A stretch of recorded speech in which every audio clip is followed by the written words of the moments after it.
Emma Beckett, number 13. So this year I picked number 13 to wear in my squad number. It really kind of relates to me personally, as it was the first time we actually learnt about Black history in school. The number ties in with a famous abolitionist called Harriet Tubman, and she was the first figure that really spoke to me, you know, certainly in terms of Black history. The more I started to research about it after we spoke as a collective, you know, it really resonated. Harriet Tubman managed to free 700 people during her time. Considering she was born into slavery, that's quite some feat. Sadly, she passed away in 1913, hence the number 13. In addition to that, in the American Constitution, the 13th Amendment relates to slavery and the abolition of that.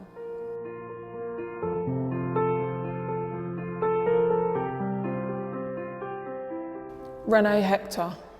My number is 66.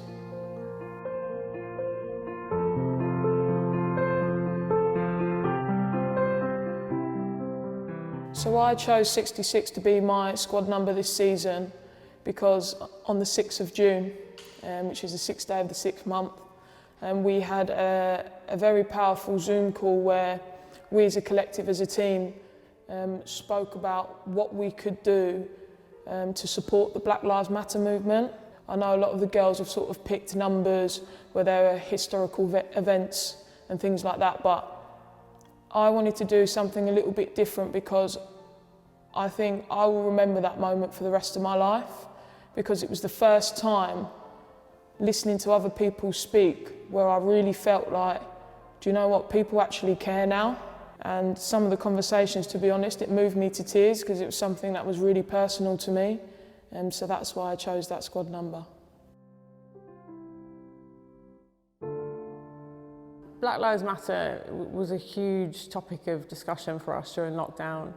After all the kind of topical current affairs during kind of May and June, you know, we kind of spoke a lot over Zoom in some real in-depth and compassionate and compelling discussions. For us as a collective, you know, we have people of colour on our team, we have Black teammates, and to see how deeply they are affected, you know, I think it really struck a chord with all of us. And I think those kind of conversations are more than important at this moment in time.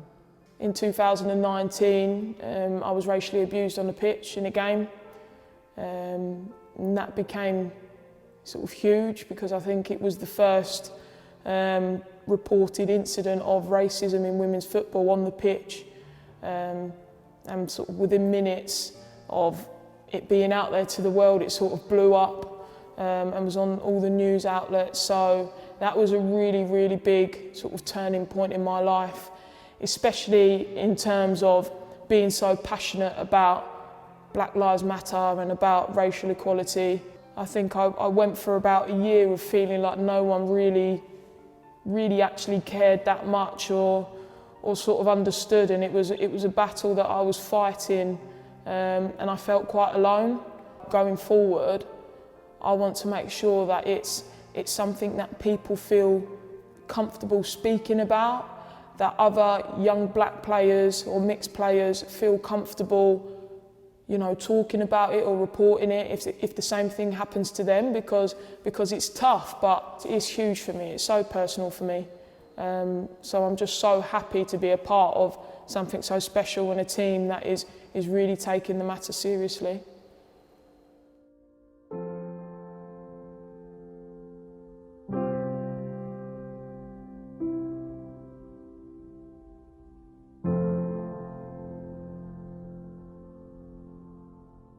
Wait, there's more.